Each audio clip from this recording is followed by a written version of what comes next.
talk show is brought to you by... Hey, want to feel young again? Are you tired, run down, have aches and pains, brain fog? This is science-based, not hype or fancy marketing. It really works. Carbon 60 helps detoxify your body on the cellular level. It stabilizes free radicals, just like the antioxidants found in red wine and berry stew, but on a far smaller, more bioavailable nanoscale. It's like a bottle of electrons, helping your body to function better. You can also apply it on your skin topically, over muscles, joints, or organs. Most people feel results within minutes. This is not a drug. It's organic carbon. Feel better today. About 95% of our users report more energy and clarity of mind within 10 days. Give us a call at Gruska's Carbon 60 at 720-600-6040 or visit our site at c-60.com. Call 720-600-6040 and feel young again.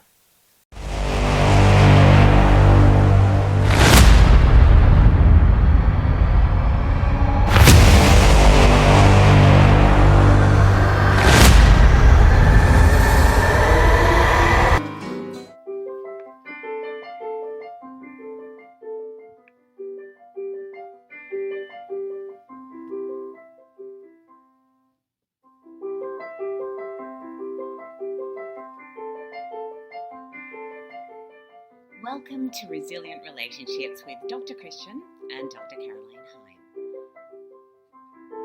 It's lovely to have your company. Now, every week we're going to be giving you some aspect of relationships. Because your relationships are your greatest assets.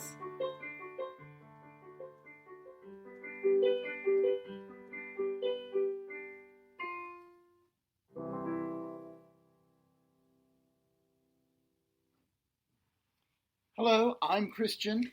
And I'm Caroline. And I'm a psychiatrist in Sydney at the moment. And I'm a professor at a university, also in Sydney at the moment. Yes, welcome to our show. We're so glad that you're here. But why are we doing a talk show on relationships, Christian? All right, so I suppose the main reason we're doing a talk show on relationships is relationships seem to be so hard to keep together these days.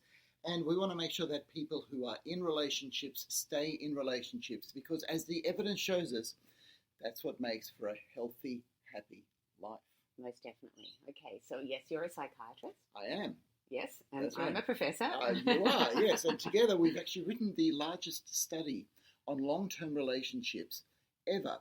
That means that we've spoken to couples who've been together 40, 50, 60 years, and we found out what their secrets are to staying together. And the idea is that we have this evidence so that we can speak with it and around it so that you can improve your relationship. And I'm sure you actually are in a relationship at the moment, or perhaps you want a relationship, or are you struggling a little bit in your relationship? Are you having a bit of a tough time? Or have you been together for a long time and you just want to go deeper in your relationship? That's actually what our talk show is all about. Actually, that's a nice way of looking at it. To Yeah. go deeper in your relationship. Yeah, that's right. Yeah, that's one thing that we will talk about one day. We'll talk about how relationships tend to get better if you go deeper. Yeah, that's right. Most definitely. And if you want to go deeper, you go deeper. Okay, so let's get on to what we're talking about today, Christian. What are we talking about? Okay, so today we're talking about what a difference commitment makes. Yeah, wow. Commitment. Oof, that's a word, isn't it?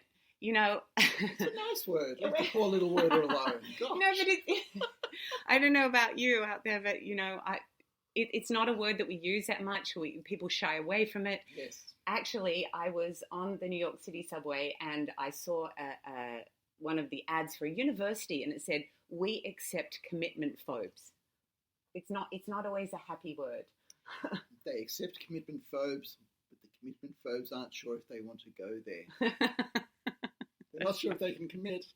That's right. But that's actually a good place to start because we talk about commitment in relationships. Yeah. But commitment is to any cause, anything that you take up in your life. That's right. So it can be a commitment to a job. It can be a commitment to, studying. It can be a commitment to taking care of a dog, for goodness sake. Yes, it can even be a commitment to improving your language skills, improving any skills, to becoming a better person. It can be a commitment to enjoying life. Now, that's an interesting one. Yeah, it is. Yeah. Is that a hard thing? Is that from a psychiatry perspective? Is it a hard thing? No. So we're going to start off with commitment. Just the word. Yeah. Just to look at what the word is, because the word's actually very interesting. It's a very old word, and it comes from the Latin. And the start of it, the C-O-M or the C-O-N, that actually says with, right? Yeah. But the mittere is actually from the same root word as the word mission. Oh, really? Yes. So I've got a mission to right. to stay committed to this whatever. Well, yeah, but a commission is something that you're given that needs to be done. So there is the sense of obligation there, but there's also the sense of adventure. When you're on a mission, you start a journey. And it's a bit silly, like if you're going to go on a mission like to explore the Amazon jungle, it's a bit silly to go just a little bit away and then turn back, right? The thing about commitment and a mission is if you're going to go on a mission, you've got to do it, okay? It's a big undertaking. It's going to take a lot of energy, but it's worth it. It's a sense of adventure on a journey. So if your mission is to explore the outer galaxy, you can't go just for a week or two. You're putting in a lot of effort, a lot of energy, and a lot of your life. You are committing your whole self to this mission. Yeah. And lose a sense of adventure. Well, that's right, because The there's journey. this sense of not only excitement, but also a little bit of fear, but that actually adds to the excitement. It's sort of like, okay, well, yeah, basically excitement and adventure. And there's going to be ups and downs because it's an adventure, it's a journey. That's right. So a sense of adventure or a mission or a journey means right there that you're going to be living life deeper. Okay, True. so yes, there's going to be excitement and some pleasure, but there's also going to be some hard times, some tough times that you're going to get through.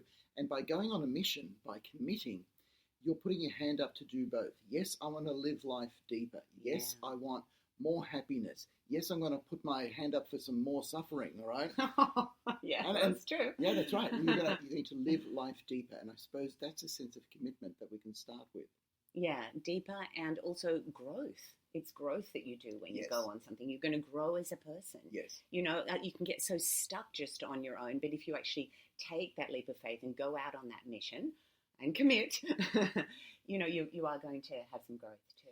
Yes, so people out there who are in long-term relationships, congratulations. You are on a mission. Yes, you are.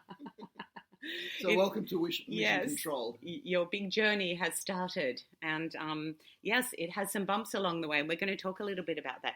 Actually, I'd like to share a couple of things that some of the couples said that commitment was. Yeah, that'd be great. Then we'll move more towards talking about commitment in relationships. So I'd just like to share some of the things from our study. So we did actually interview or survey over 1,400 people worldwide about this. And they're from 42 different countries, so you're going to get lots of different perspectives.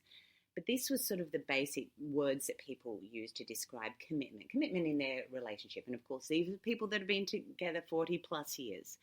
So they define commitment as faithfulness, as stickability, as unconditional love, as safety, as security, as trust, and even as not even considering divorce, and also as committing to each other's families. So there's quite a lot in that. I mean, they're obviously different people and commitment's different for everyone. In that list that you just read out, it shows the various facets of commitment and how people look at it. But I actually like that word stickability. Now, we were going to call the book stickability, but our publishers didn't like it. No, they didn't like it. I thought it was a great name. Yeah, well, it says so much. Stickability is the ability to stick at it. And I suppose it's commitment, as you said, to anything like study or work or even taking care of a dog or to improving something to yourself. You've got to stick at it.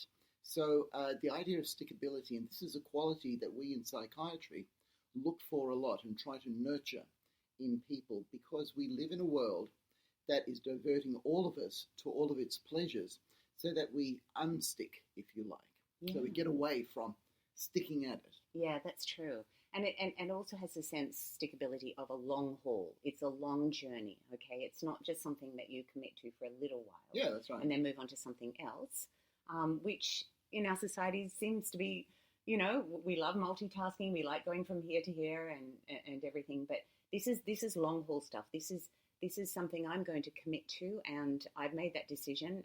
And of course, even making the decision is growth. Yeah, yeah. So I want to talk about colleges and universities, because that's the area that you're in at the moment. Yeah.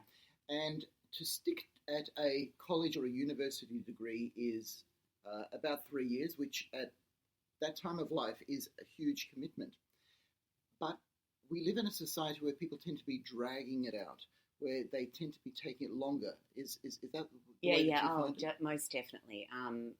Obviously with my postgraduate students, so those that are doing masters or PhDs, they're meant to complete it in about 3 years, but I'd say that the average is about 5 years because, life happens.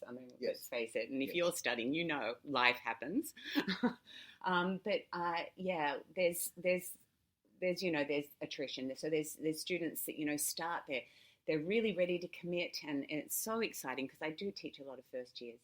And they're ready to commit to it, and then life happens, or it's too much, or they hit some hard bumps along the way in their study, and it's harder than I thought, and yeah. And there's something else that happens: this fear of missing out. Right? Oh, totally. People take time off to go traveling, or they just do something else because you forsake some money during your college years. Oh, most definitely. And so while I was training to be a psychiatrist, I was working as a doctor, but it was a 5-year training program. And I got to tell you, after about year 3, it's starting to wear thin. It's taking a long time. And so at the beginning of my 4th year into the training, I had a psychiatrist say to me, Christian, whatever you do, finish it in the minimum amount of time you can.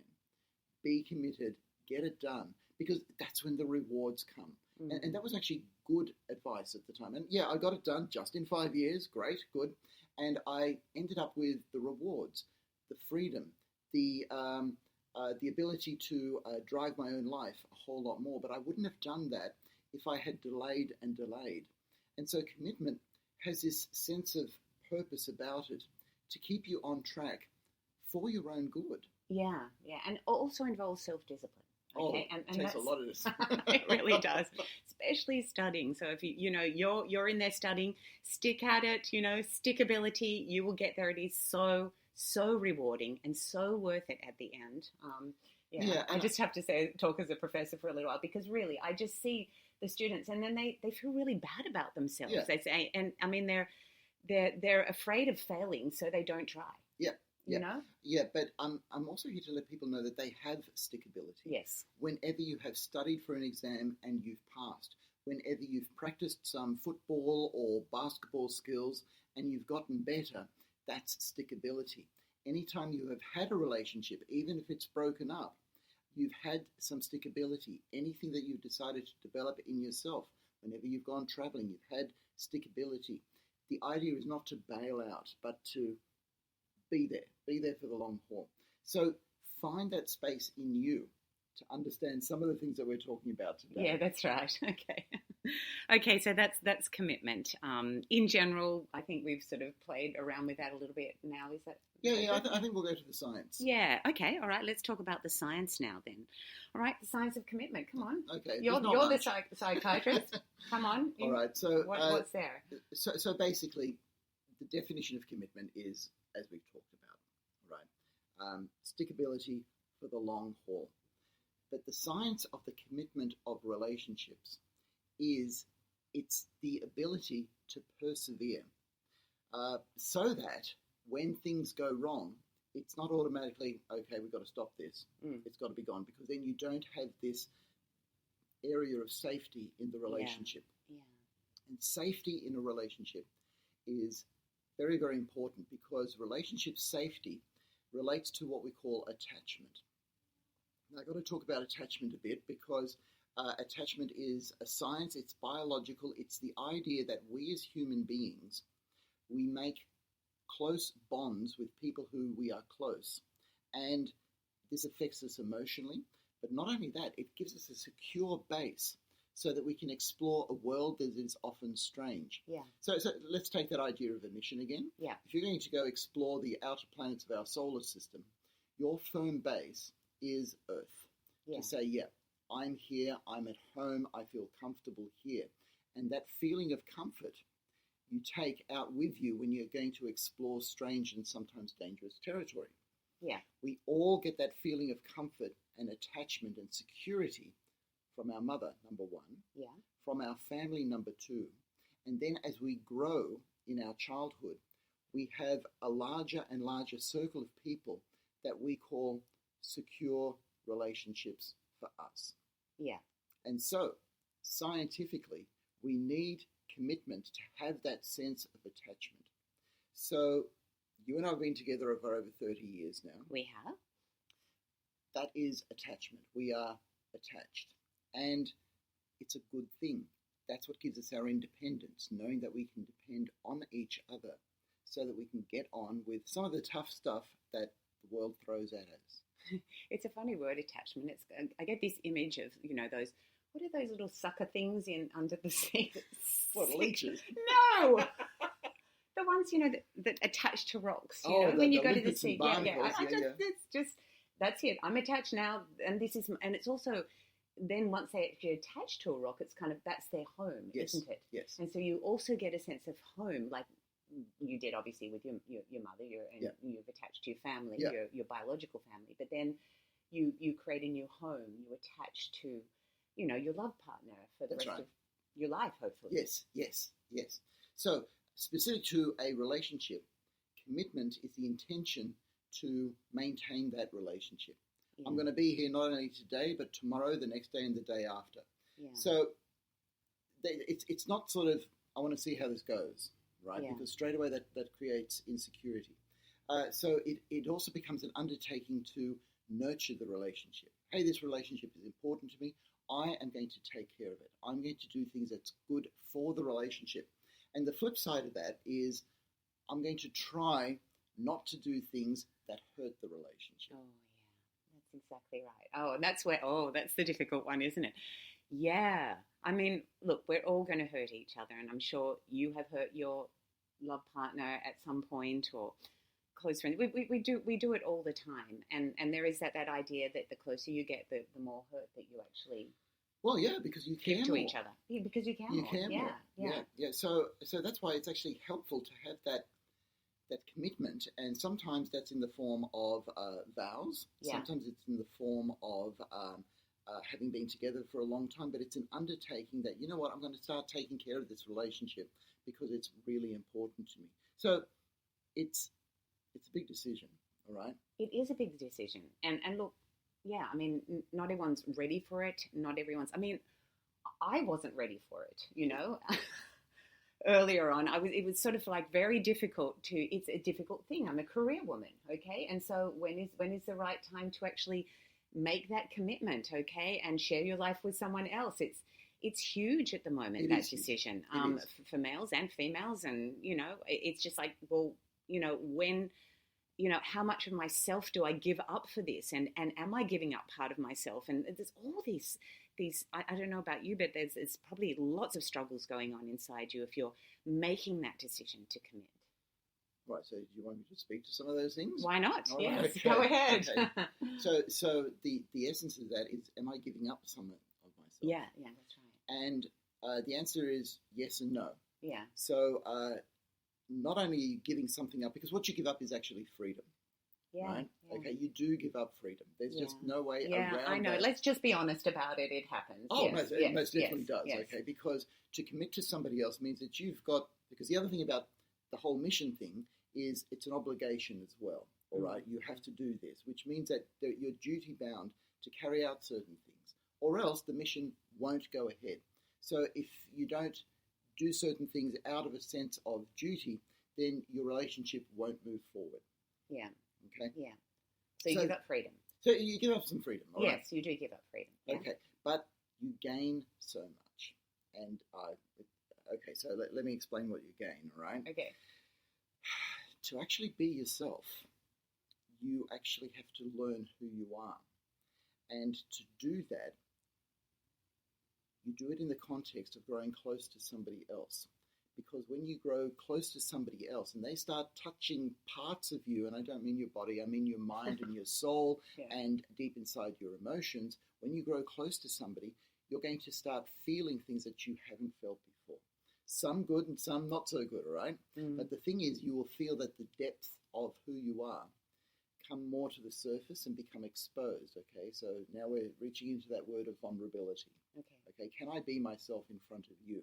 And when you're in a committed relationship, it's not only physically I get to know that person more, but also mentally, emotionally, spiritually. And you see, when you're able to reveal more of yourself to another person, you actually learn who you yourself are and you grow, because otherwise you wouldn't have touched those things because they all stay under the surface. And this is the amazing thing about a relationship. There are things in you that may never surface in your whole life if it weren't for a long-term relationship.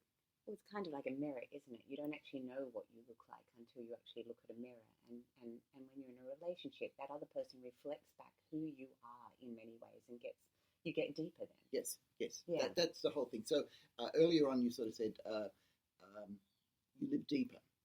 And that part of this radio show that we're putting together is so that people's relationship can be deeper. Yeah. And that happens when you're close to somebody and you go on that adventure of being close and even trying to get closer. And that involves hurt, all right? Because we're all human, we all do things wrong, and just got to work through that so that you can keep going. Yeah, and look, so many people, I don't know about you, but certainly when you're young, you're afraid to show who you are because, you may not be liked. If I show who I am, maybe you won't accept me. Maybe you'll see these things about me and I'll feel rejection again. Are you one of those people that are afraid of that rejection? Yeah, and this is why the idea of commitment and a long-term relationship actually, it burrows down to life itself because none of us want to be rejected. Everybody wants to feel part of the human herd. And to do that, it means you have to show who you are. Yeah. And you need to know that there is somebody out there who's going to accept and understand that. Yeah. And it's only taken us 30 years. So. No, I know. It's continually growing. Continually growing. That's right. But it's an adventure. It is. It is certainly an adventure, and at least you've got someone to adventure with you. I mean, again, a young friend of mine off going traveling around the world, and she said to me the other day, "Gee, I'm just tired of going by myself. I just want to share it with someone and not just share it with other travelers that I'm with. I want to share it with someone that I'm close to be able to look at it through their eyes too. And I think that's part of the adventure of a long-term relationship. Yes, it is. So that's a good analogy that you touched upon there. If you go on a long journey, let's say you're hiking through Europe. Yeah. And along the way, you meet some people and they go through little bits with you, okay? It's like having multiple relationships, okay? Yeah. But there's a yearning inside us for somebody to understand what the whole journey is about. So if you find one person and go on that whole journey throughout all of Europe, hiking through Europe together, then they have been on the whole journey with you. Yeah. And the thing is that not only have they shared the outer journey and seen all these wonderful cities and forests like you have, but they've gotten to know you and you've gotten to know them and your reactions to all these beautiful forests and cities, and you get to know their reactions to all these forests and cities. And then you'll start talking about which ones you like and which ones you don't like. And then you'll sort of say, okay, why don't we do this one? Or do you like doing this? And you'll find sometimes they'll say, no, I don't like that. Okay. And so there's got to be room for that as well. But that's the analogy of a long-term relationship. Yeah, and that actually touches on also something that some of the couples, actually a lot of the couples that I interviewed 90 couples, so 180 coupled individuals, and a lot of them said it's just that feeling of being known. Yes. And yes. So once you've had all these experiences that you've built up, or even if you've just gone deeper in your relationship and you've shared, the ups and downs, the really tough times together and the good times, you're known. There's this wonderful, and that goes back to security too. Yes. This sense of being known, and you can't. That's irreplaceable. These short-term relationships, you're not going to have that sense of being known. And there's a comfort in that too. Yes. A feeling of home again. A feeling I can really totally be myself with this person, or I'm growing to be more of myself with that person. Yeah. Okay, so we started talking about some short-term relationships, which happen to all of us along the way to finding a long-term relationship. So I want to look at the difference between that pre-commitment phase, right, and what happens before you go, okay, I'm going to commit, this is the person, and then what happens afterwards. Yeah. Is that okay? Sounds great. All right. Yeah. Okay. So off you go. Off I go. Okay, yeah. The pre-commitment stage, yes. Go All on, right. Mr. Psychiatrist. Mr. Psychiatrist. Right, so there's this awful saying, okay, that all is fair in love and war. Oh my gosh, yes. But unfortunately, there's truth. Yeah, to there that. is truth. There is truth. Because in a war, the idea is to beat the enemy. Yeah.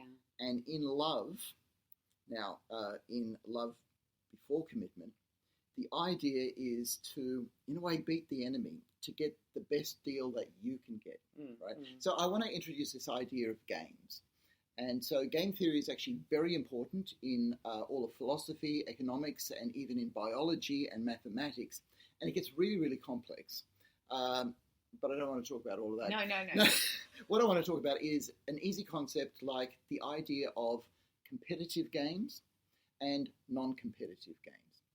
Okay. So competitive games is tennis, chess, hockey, soccer, all the win-lose games that we have, all right? And all of our money system is, in a sense, win-lose, okay? If I can charge more for something and get you to pay more for something, that means that I win and you lose a bit of money, right? Yeah. Whereas non-competitive games are games that we're still playing, but there's no winners and losers. So if you're building a city out of Lego, if you're building sand castles, if you're building a house of cards, the idea is to cooperate with the person around you so that you're both enjoying yourselves. But if that house of cards comes down, then the game's over for both of you. And the fun is while you're playing.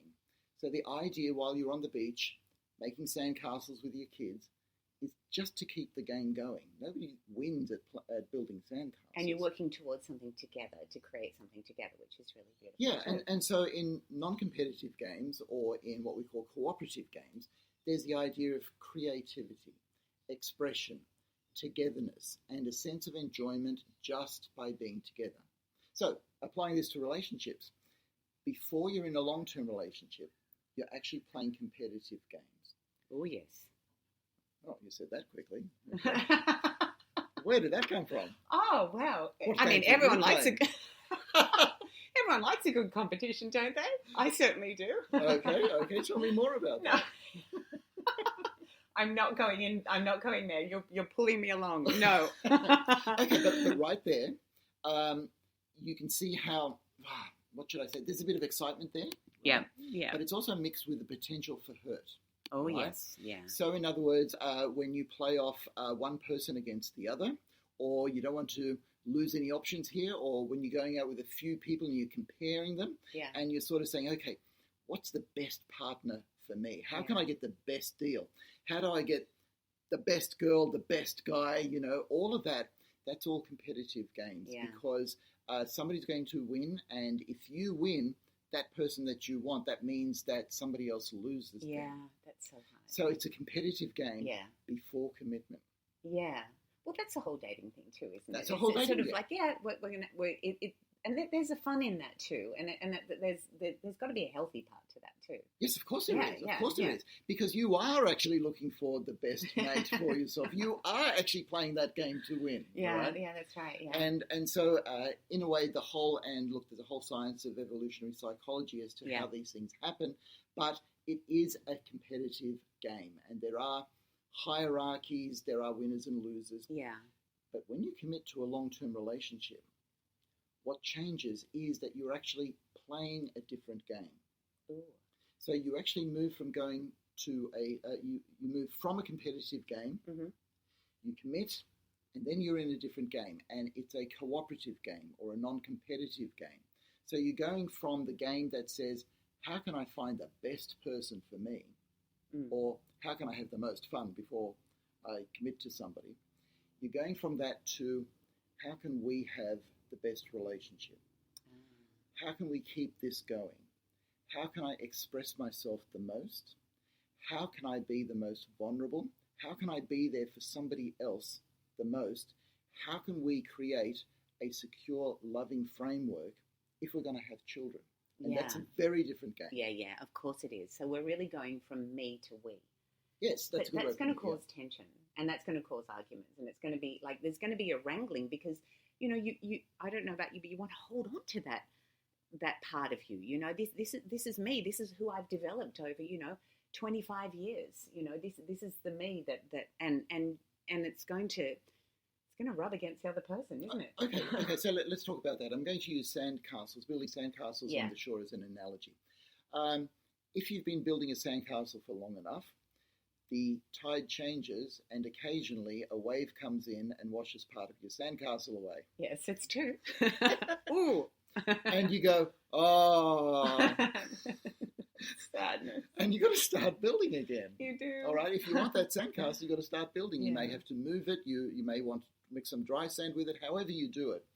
But that's a bit like some of the challenges that come to a long-term relationship. Yeah. The question is, are you going to keep building the sandcastle? Are you going to keep going in the relationship? Yeah. Or are you going to give up? Well, this is the thing. And this is, again, what a lot of the couples told me. Yeah. Was, and these are couples that had affairs. These are couples that, went through incredibly difficult times with mental illnesses or physical illnesses or, just going bankrupt, all sorts of financial difficulties and everything. A lot of these people said to me, it's easy to walk away. Yeah. They actually said They actually said that. So when that sandcastle, especially financially, when that sandcastle disintegrates or part of it goes, well, it's easy to walk away. Do we stop? Do we keep building again? Yeah. Now I've got to say something that is actually really important, because this is a theme about relationships. You see, sometimes people look at a relationship and say, what went wrong? And sometimes it's not one person or the other, but it's a society that we live in. Oh, so totally, absolutely, yes. Right, okay. So Caroline's right on board with that. So let me just delve into that a bit deeper. Because we live in a society with a lot of social media, a lot of entertainment, and a lot of consumerism, we're actually encouraged to go back to the competitive game, to look at our relationship and go, oh, you know what, that person's not quite the best for me. Mm-hmm. You know what, I could do a bit better. And so you're encouraged to go back and play that competitive game rather than playing the cooperative game of making a good relationship. Mm-hmm. There are several reasons for that. Let's start off with entertainment first. Movies, books, and songs.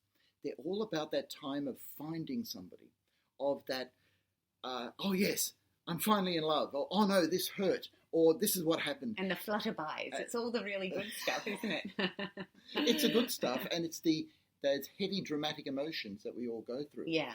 It is less often that you'll see a movie about a relationship that's been together 40 years and they're having a great time. There's less about that. There's just less to make a movie about because there's not as much drama and conflict. Well, movies are about drama, yeah. Movies are about drama. You've got to have that conflict. Yeah. So for our entertainment, we tend to evoke those emotions that look for that time in relationships. The other thing is, when you're mating and dating, you're taking people out, you're wanting to look your best, and so you buy the clothes, you make sure the car looks good, you're going out to restaurants, you're spending your money, right? A content couple actually spend less money, right? Yeah. Because they don't have to go out to restaurants. They don't have to have the car looking good, because all of a sudden there are other things in life that become more important. A mortgage, perhaps, or something that people are doing together becomes more important than all the glitz and glamour of mating and dating. So there are forces in our society that say, nah, if we can keep you discontent, if we can keep you thinking that your relationship is not good enough, if we can bring you back into the competitive game, then you'll part with your money more. Yeah, absolutely. And it is to do with money. It's the whole the romance commerce that's going on. You know, this is what you buy. This is what you do. This means love. This means they care about you. But look, honestly, the couples that I talked to, I had about 12 women say, "I hate flowers. They just die. Don't get me flowers. Give me a massage, or, you know, let's take a walk along the beach, or let's watch a sunset together." They're the things that are more romantic for me. Yes, and the whole pressure to be romantic, right? Ridiculous amount of pressure. That's right. Men in particular are under, actually women too, they are under pressure just as much pressure. That's right, to be romantic. And the idea of romance is actually got to do with a competitive game. Yeah. Okay, because when you've been together for a long time, it's not that the romance dies, because it doesn't, but it takes on a different meaning, like making somebody a cup of tea. That's or right. Being thoughtful. Yeah, just writing a little note. A lot of the couples just left a note for each other. Just being there for each other, just listening. A lot of them said that was romance to them, because the person was just completely listening to what they had to say, and all these other things that evolved that romance was. But I just wanted to talk about that whole pressure of the dating too, and the actual idea that you've actually got to create this romance world. Yes. Particularly with the proposal, which seems such a huge thing today. You've got to get the right space, and you've got to get the right ring, and she's got to be wearing the right dress, and he's got to have this, and you've got to have a photographer hiding behind a tree to take that. It's got to be documented. The pressure and the pressure and the pressure for that. And also these become these events, and we think, oh, well, life is just going to be like this all the time when we're married. And when it doesn't end up being like that, that's also a letdown too. Yeah, and putting so much pressure on being romantic and so much pressure on, let's say, a proposal. Yeah. What that feeds into is people's fear of failure. It's true. Yeah, that's right. And so many people. And so it becomes a huge hurdle to get over. Whereas I've got to say, some of the most romantic proposals I've heard are ones that just happen spontaneously, without a setup, okay, and nothing really memorable, except that this person just told me they want to spend the rest of their lives with me. Yeah. And that's actually enough for the new game. The new game, which has got to be, how can we put together the best relationship that we can? How can we bring out the best in each other? How can we be more vulnerable towards each other? Yeah. And how can we together create a place of relational safety and security? Ooh, relational safety. Yeah. That's something nice. I like that idea. Relational safety. And that is that feeling of comfort, of security, of home, and all of that. Yeah, and you actually don't get much of that feeling in the mating and dating game. No, you don't. And honestly, I really believe this out there, that there are people there that really want that sense of security, that really crave it. You may not even know that you crave it underneath, because the media is definitely telling you otherwise, that you want the bright lights and the excitement and all the things that go with all of that really on the edge lifestyle. But somewhere underneath, there is that real craving for being known, for security, for safety, for relational safety, for those arms that hold both of you together. Yes, and all of this came out of the idea that there are forces in society that's dragging us away from the cooperative game of a relationship back to the mating and dating game. Yeah. So I'm going to talk a little bit about the science there. Yeah, okay, yeah. Because I mentioned attachment, and the ultimate attachment relationship is between a mother and her child. And the idea is that the child could not exist without the mother. It needs that relationship. Mm. And what the science is showing is that as adults, we still need an attachment relationship. We still need to feel that we can be vulnerable and known in the eyes of one significant other person. Mm. And this is actually borne out in that when people divorce or break up, it's actually life-threatening. Is it? Yeah, it is. It Wow. is. So people do become suicidal Okay. when a relationship breaks up. Have you seen that in your practice? The number of times I've seen that in my practice is it's phenomenal, because there is that feeling that, okay, so I've built up that security and now it's being taken away from me. It's like the rug being taken away from under me. It's the idea that, oh my gosh, I'm alone again. And that actually becomes an existential crisis. You don't quite feel as alive when you're alone. And so, particularly for men, the statistics are that divorced men are 6 more times likely to complete suicide than men in a relationship. Wow. And we've talked before about some of the advantages of a relationship, and these are all scientifically based. That a relationship improves your physical health, your emotional well-being. It stops you from being lonely. It actually adds to your happiness. And there's so many stats about this. And you actually live longer when you're in a relationship. And it's because of this feeling of attachment that somewhere inside you, you are secure. Yeah. Okay.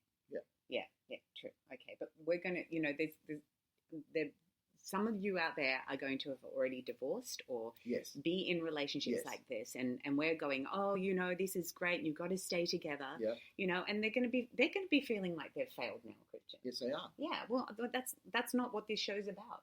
It's about keeping, making people feel that, telling them the good things about commitment. But can they start again? Can they get recommitted? Most definitely. Now, some of the best relationships that I have seen are people who have divorced, who have seen how painful that is, and admitted how painful that is, and then they find somebody else, and they go, you know what, this time I'm going to do what I can to keep it together. And so there is often more nurturing of the relationship, less harming of the relationship, and people take care of each other better, because this is the amazing thing about the human brain.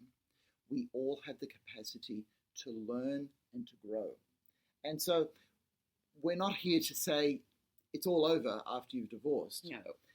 Wherever you are, whatever stage in life you're at, it's time to look and say, okay, what do I need to do next time? Yeah. What do I need to do to get that relational safety? And I suppose the reason that we're talking about commitment is because it is so attached to relational safety. And you've got to know that first, okay? Because there's the idea that relationships break up because I'm going to be better without somebody. And particularly when I do couples therapy, what I've found with people who break up, it's not because they stop loving each other. It's because the hurt and the problems mount up, and they go, you know what, I can't see a way out of this. Yeah. And so, in a sense, two people who are still in love break up because the hurt becomes too much. Yeah. So that's part of what it is. About being after commitment. Yeah. So the thing is that, and you saw with the people that you interviewed, it's not that bad things don't happen, because they do.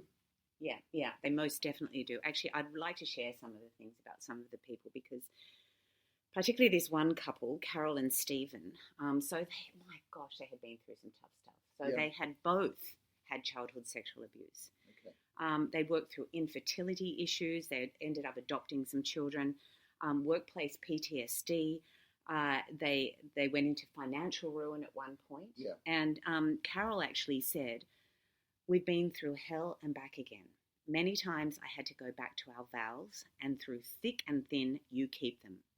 It would have been easy to walk away. So, I mean, these are kind of stories. Yeah, that's right. I saw it. Or then there was Wayne and Francis. Now, there was a mental health issue here. So this is so interesting. Francis said, it's been harder for Wayne because I suffer mental illness in depression. So she had clinical depression all their marriage. And she said, and it's a commitment that helped him get through, because we've had some really hard times. I remember saying to him, if I walk out on you, don't let me go.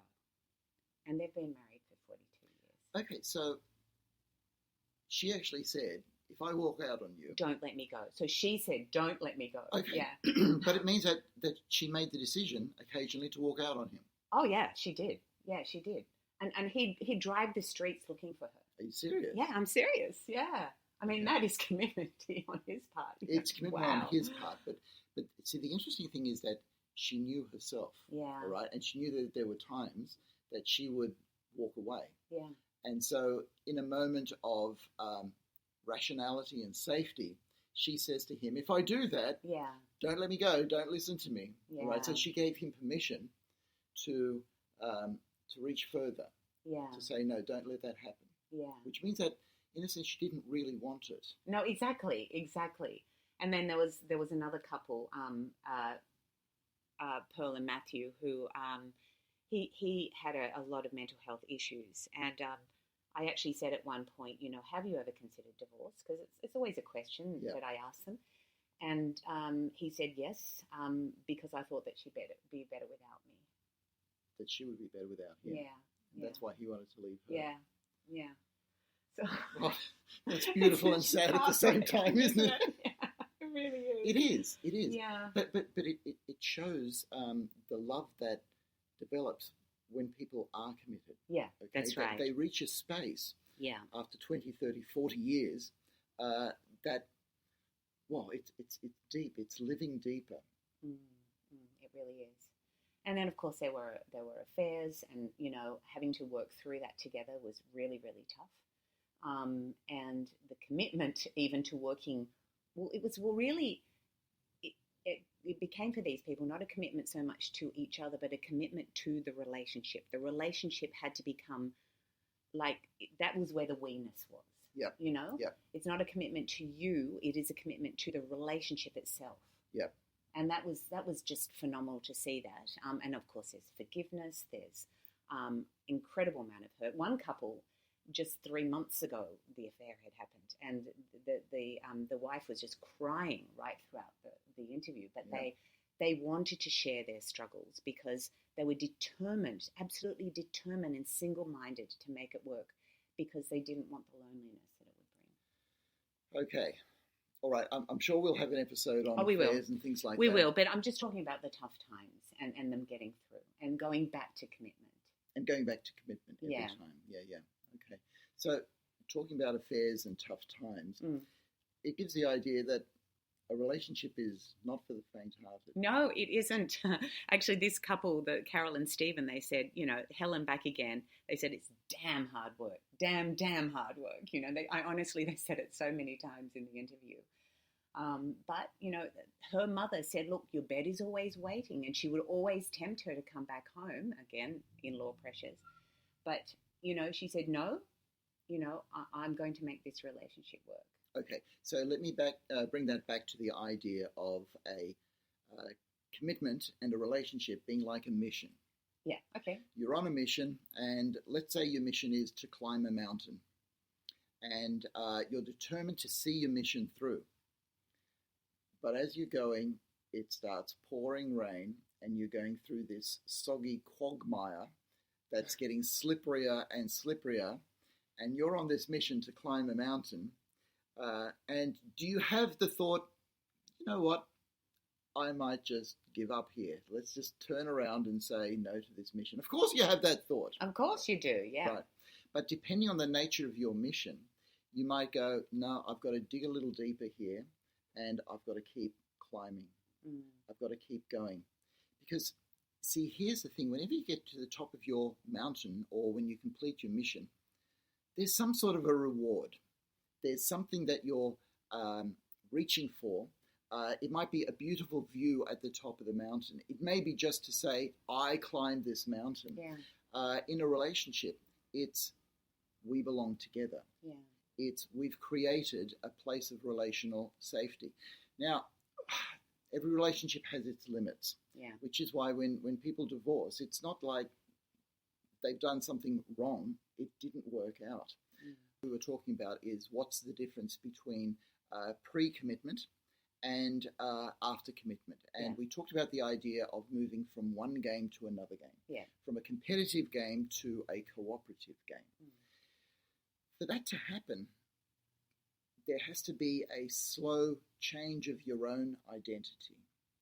So, in other words, before the long-term commitment, you were an autonomous, independent person. Yeah. After the commitment, you're working to become part of a relationship, part of something that's bigger than you, part of something that includes you and somebody else, part of a relationship. And this is a growing thing. It's not sort of like, after one day, all of a sudden, that's it, right? But your identity becomes, I am together with this person journeying through life. And when you do that, and as you grow closer to this person and become more vulnerable in their presence, you get to discover more about yourself. You get to learn more about yourself. You get to become more yourself, as long as the relationship is safe and secure. Yeah. Okay. And that's where the commitment comes in. It can only be safe and secure when I'm in it for the long haul. We're both going to be here together. If there's even one person sort of saying, yeah, I might just look around and see what else there is, okay, that's going to create vulnerabilities in the relationship so that you can't argue. There's certain things you can't say. And sometimes things have got to be said, right? Yeah. But you can only say them if it's safe enough to say them. That's so true. Well, actually, Eli Finkel, who we, have quoted in our book, yes, who wrote The All or Nothing Marriage, yes, he actually talks about commitment being, commitment makes your eyes not stray. And I like that idea, because then you're actually looking at the other person. You're not looking elsewhere. You're not looking, oh, can I get a better deal somewhere elsewhere? You've decided to play this game. Yes. And your eyes are on that other person. Okay, so that's a really good analogy that Eli Finkel uses there, that commitment makes your eyes not stray. Yeah. My experience as a male is that there's something about testosterone that makes your eyes stray. Yeah, well, this is the thing. Okay? Because I keep on thinking, why on earth are the young men even thinking about commitment? Because they're getting all the sex they want anyway. Okay, and what is the point of that? Yeah, now that's a huge topic, and we will do an episode on that. Yeah. Right, but it does tap into this idea of being commitment phobic, right? And there's some science around here as well. The science says that we are naturally commitment phobic until we perceive that our options run out. All right. So in other words, we tend to commit when we go, you know what, this is the best that I will do. Okay. And I know that sounds a bit defeatist, and I know it sounds a bit down, but there's a bit of truth in it, because in a world of social media and the idea of there are just plenty of fish out there. There's just plenty of fish out there. You're always going to find somebody else. Mm-hmm. Something better. And what happens is that you then forsake the commitment for this dream of something better. And I see it so often in my practice, particularly for women and for men in their late 30s. Okay. Because if they haven't found a long-term relationship in their late 30s, then it's sort of like not only the biological clock is ticking, but what's wrong with me? Okay. Oh, and that's a hard. horrible feeling. Okay. So hard. That you might be so feeling hard. that yourself. That's so heartbreaking. Yeah, it is. It's heartbreaking, and it happens to guys as well as girls. Yeah. Right. It's not just that the women have their biological clock. Yeah. It's also that the men want to know that they are the sort of person that somebody wants. Yeah. And so in a world of social media, we're fooled into thinking that we have unlimited choices, that there are so many fish in the sea, when the reality is that all the fish are aging in the same sea, because every fish thinks that there's some other fish there, all right? Yeah. Okay. I know that's a terrible analogy. That's all. That's awful. I know, but old fish. No, but the thing Smelly old fish. It's awful. But the thing is that we get fooled into thinking that we have unlimited choices. Yeah, I know. And the thing is that you get to become a happy fish when you find your partner and you say, okay, we're going to go out of this pool Mm-hmm. and we're going to go into a different pool. So we start playing a different game. We're going to swim, and we're going to swim together. And we're going to swim together. That's yeah, right. That's what it is. Yeah, and it is. Yeah. Very much together. And then you do become more of yourself, and it is. But then you also form that together identity that we were talking about. And that's the hard thing to understand, and it's a hard thing in our society, which is why the first chapter of the book that we have is on what we call hyper-individualism. This idea that it's me first and how I shape my life is all important because we look at the disadvantage of relationships. And the disadvantage is, yes, you give up freedom. Yes, you're going to start making demands on each other. Just like if you drive a car on the road, we all demand that people stay on their side of the road. And we take this demand for granted because if it doesn't happen, it's just chaos on the roads. So we as human beings make demands on each other all the time. Here's the thing. In a relationship, you actually want somebody to make demands on you because it means that they love you. They love you. That's right. Exactly. That's right. Demands are love. And you're going to make demands on somebody else. So one point in an early relationship is when people go for sexual exclusivity. Yeah. To say that it's just you and me. Yeah. Well, that's a demand and it limits your freedom. But everybody wants it because they're all moving towards this other game. Yeah. But you have to get to that other game. Yeah. The game of where I can create a framework of relationship safety so that I can explore more of myself, you can explore more of yourself, and we can grow to understand and accept each other more and journey through life, whatever it is that life is going to bring. Yeah. And then there's that idea of two, not just one. And that's bigger, isn't it? That there's a strength in that. Okay, so it's quite delightful. Yeah, it is, because there's the idea that people become a rock for somebody else. Oh, yeah, so many of the couples said that. Yeah, so many. Yeah. He's my rock. She's my precious gem. They use this rock analogy. They it was do. Really they delightful. do, because a rock is solid. It is, right? and we actually tell couples, keep a rock in your pocket. Hold on to that rock, because every time you're feeling, life's difficult, you've got that rock. You know that is your security. That is your home. Yes, and if you're climbing a mountain and a storm brews, you need to find a rock to shelter under or to hang on to sometimes because you need that security. And a relationship becomes that rock because it's going to be there tomorrow.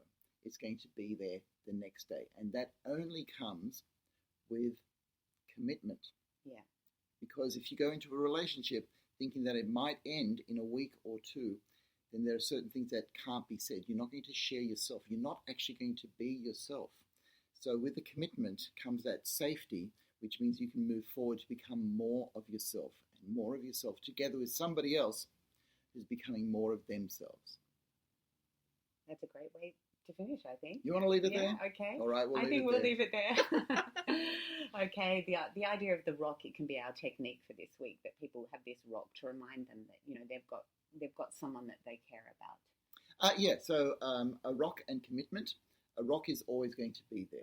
If it's a large enough, strong enough rock, then it's going to be there. Okay, well, I think that's it for this week. I'm so glad that you joined us, and we're going to bring this radio show that we've just started to you each week. We hope that you've learned a lot about relationships, about commitment, about relational safety, about attachment, a little bit of science along the way. This is Christian and Caroline Heim signing off, and we will see you next time.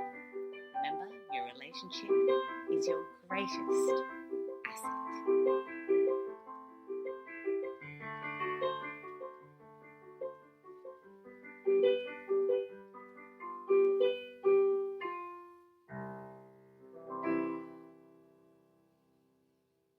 There's a lot of talk all over the internet these days about the remarkable benefits of carbon-60, and baby boomers are especially excited about it. Whatever generation you're in, if you want more energy, better health, and a boost in vitality, we invite you to try Greska's Carbon-60, a stunning development in free radical destruction. Being much smaller in size than conventional antioxidants derived from fruits and vegetables, it is far more bioavailable to quickly mend the toxin-crippled cells in your body. Greska's Carbon-60 is the only C60 product that is made without the use of undesirable solvents. The only one. Greska's Carbon-60 was developed by a brilliant NASA carbon scientist, and 95% report positive results from this Nobel Prize-winning technology in just 4 days.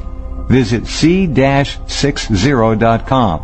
That's c-60.com or call 720-600-6040.